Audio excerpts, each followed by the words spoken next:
Daghan nga kaptan og sakit, sagad ni ini mga bata. Karong nag-usab-usab ang klima nato. Busa, medical mission atong gidala sa Barangay Dumoy.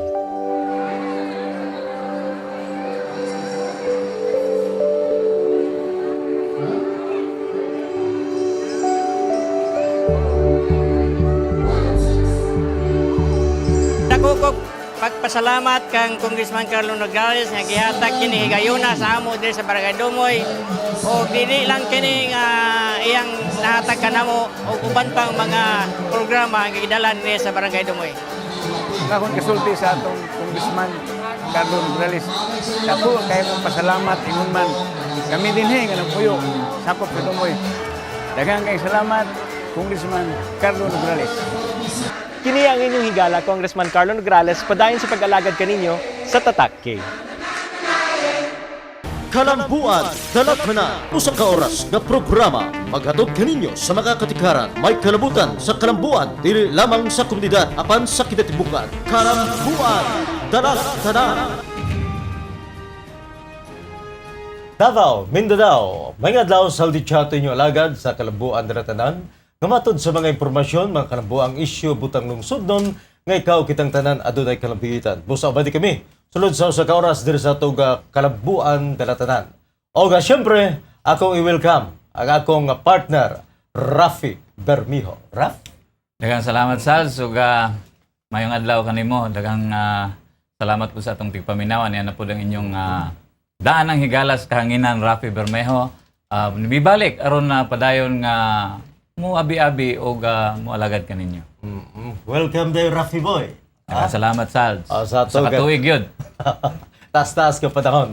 Okay, Raf, agatog dinapit gibisita sa matag Karugunya ato pinalangga Congressman sa siyudad sa Davao 1st District, Congressman Carlo Nograles, sir. Mayong adlaw kanimo, Zaldi, ug welcome back, Rafi. Daghang salamat, Congressman. Mayong adlaw sa tanan natong tigtanaw sa Kalambuan Dalatanan. Okay lang, salamat Congressman Carlo Nograles. Usabay ato mga sugutanan, hindi ka rumapanaw na Raf, aron sa mga masahin at mga televiewers. Sama sa gihapon Sals no atong hisgutan katong mga update sa Kongreso ug kining unsang mga prioridad nila no. Inigbalik na unya sa ilang sesyon ug ato sang lakbitan gamay no katong kaso ni Kapitan Aljun Layaw. Ug ato pong hisgutan kining umabot nga piniliay kung mag-manual ba ta o mag-automated ba ta karong 2013 Sals no. Ug siyempre dili nato kalimtan ang mga pangutana sa atong kabarangay. Siyempre, ubay-ubay gyud ato mga pangutana ron, Raf. Kining taas-taas gyud kang panahon mga murag na siguro gyud kay mga gikabisihan pero mga Raf. Dunay gamay lang.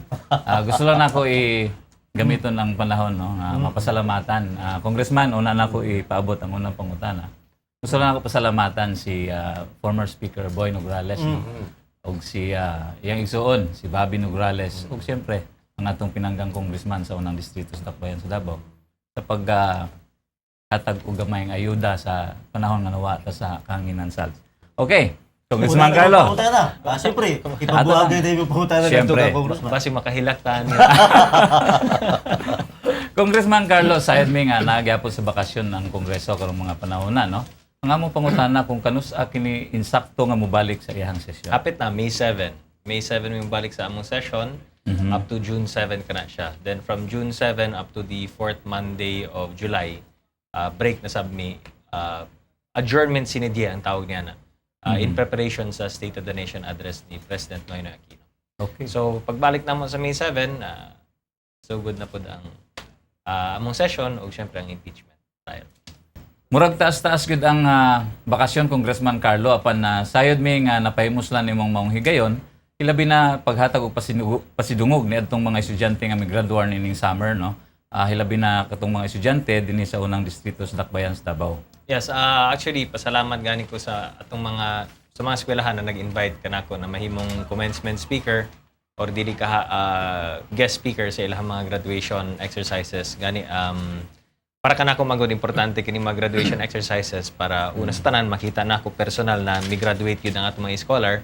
And gawas niya na para makahatag po tayo mga words of advice, mga inspirational message para sa atong mga scholars. Kaya importante na before sila magsugod sa ilang professional career, kinihanlan ila pong masabtan na importanteng pag-comment sa ilang kinabuhi ni sa isip professional ang nahitabo, no? So kanang commencement exercises, it's a commencement of their lives as professionals. Sugod sila yung ang sa Yes. So isip pag-graduate, syempre kinatagaan natog words of inspiration ug direction. Kaya ang maayong manggod ani is katong mga mo-graduate kinihanlan sa first step pa lang nila diha sa ilang professional career dapat naa na sa tama, naa na sa husto Guided na. o guided na sila. Ato sa maong bakasyon na Congressman Carlo, ano tayo mga kalihukan aron nga iduso o maprubahan ang mga nanagunang balaod doon diha sa Kongreso sama sa reproductive health bills o kiningon nga freedom of information bill. Yes, actually right now duha lamang kana sa murag gina gusto ipa-approve sa Kongreso. Pero daghan pa man ang mga pending diha. So far wala pa may daghan mga balita na inana labi na sa RH bill ug sa freedom of information doon na po i-pressure na i-pass po na siya pagsulod namo sa Kongreso.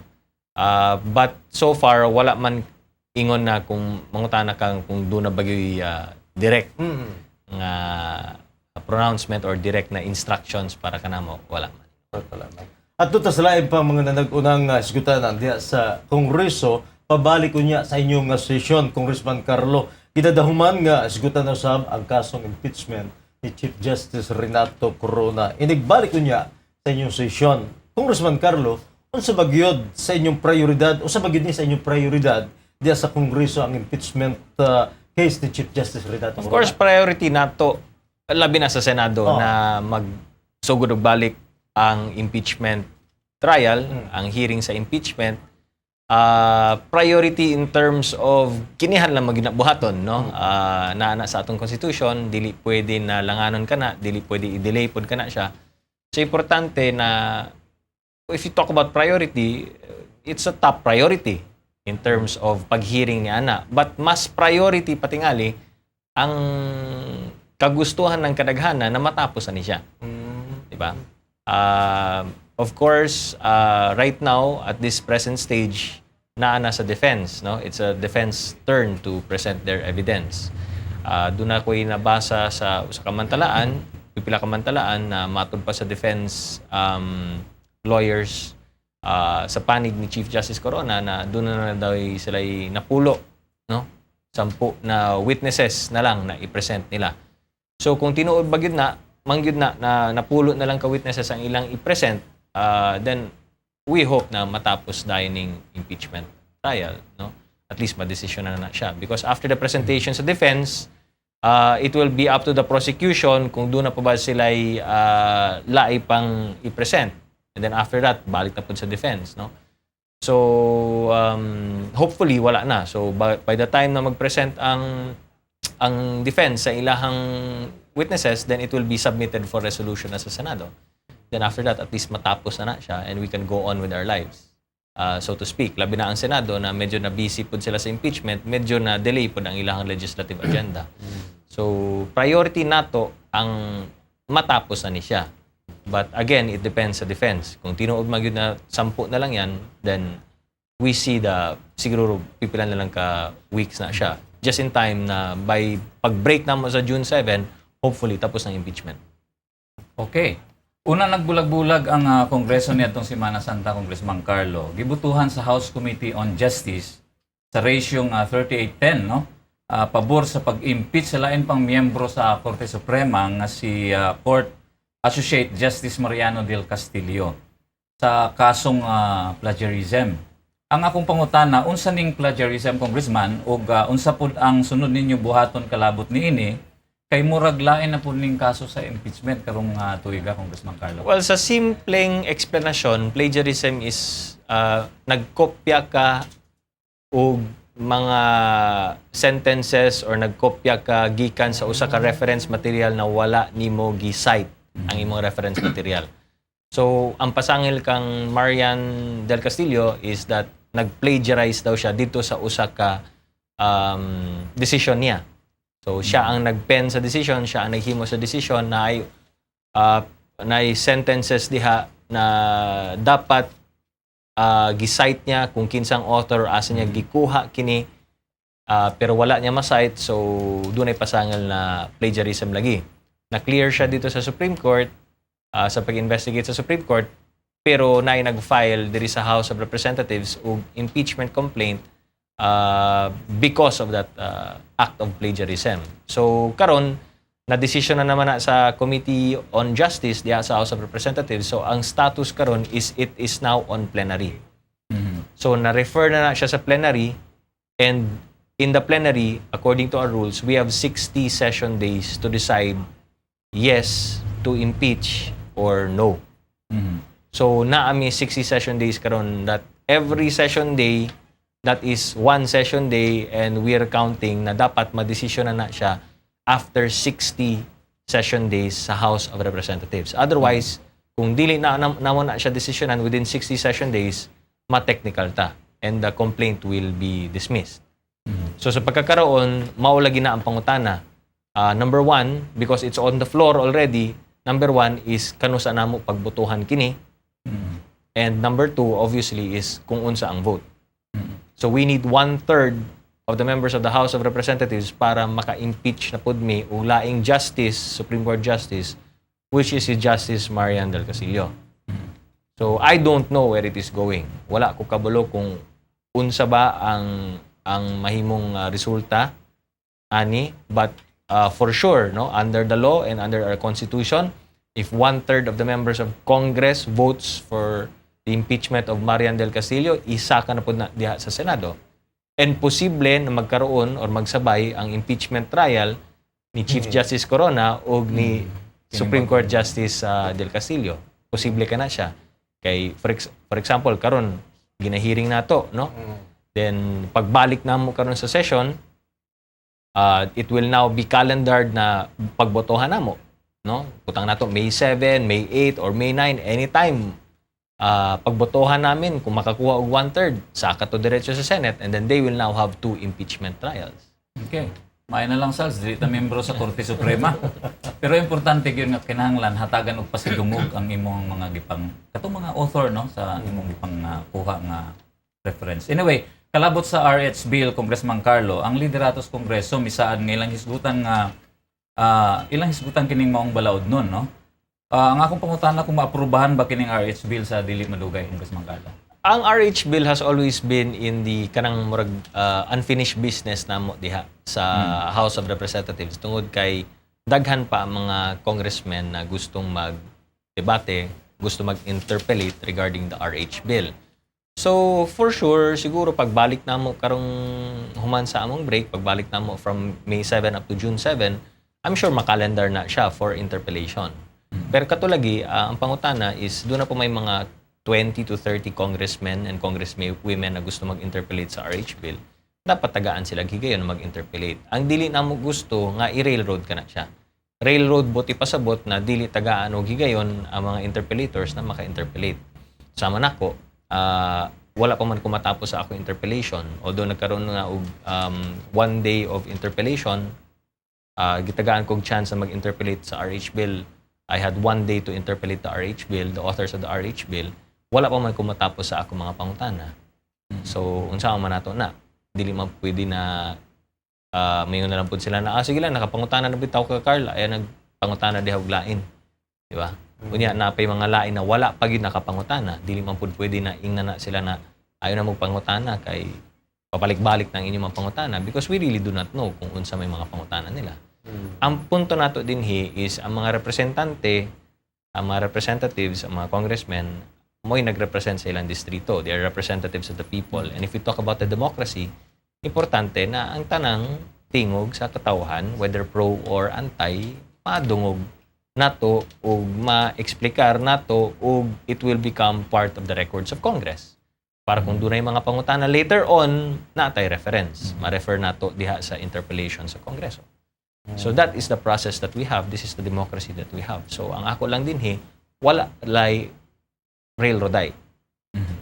Wala na siya. Kabayan sab sa Freedom of Information Bill, Congressman. Unsa pod ang simong tan-aw nga dangatan sa pagbalik trabaho ni sa Congress? Pagbalik sa session namo sa Congress, importante na ma-prioritize usa sa Committee on Public Information ang pag-sponsor nila sa Freedom of Information Bill. Kay sa kasamtangan, na-stock up na siya sa Committee on Public Information. Buti pa sabot, wala pa nila ma-report out na. O kung dili pa nila ma-report out ang maong bill, dili pa namo siya pwedeng hisgutan niya sa plenary. So the process is, the Committee on Public Information must vote on the measure. Buti pa sabot ang ilang mga membro, kinahanglan pagbotohan nila whether to approve that bill, the Freedom of Information Bill, approve it, the committee should approve it, then human nila ma-approve, i-report nila, dalahon nila dito sa plenary. Pag abot sa plenary, we will now be hearing it on second reading, and that means may period of interpellation and debate, then may period of amendments, diba? And then after that, the vote on second reading. Then after the vote on second reading, kung magmalampuson man na siya, if it is successful, then it goes to third reading. Then after that, dalaw na mo sa Senado. The Senate now can already adopt the bill, or they can have their own version of the bill, tapos may bicameral conference committee kami. Then after that, kung unsay resulta niya na, hatag na ang President Aquino. In fact, karon pwede na ang Senado, habang ginahintay nila ang resulta sa House, pwede na pod nilang hisgutan ang freedom of information dito sa Senado. Pero katulagi, tungod sa kabisi nila sa impeachment hearings o impeachment trials, tingali, dili pa sila makafocus sa ilang mga legislative work.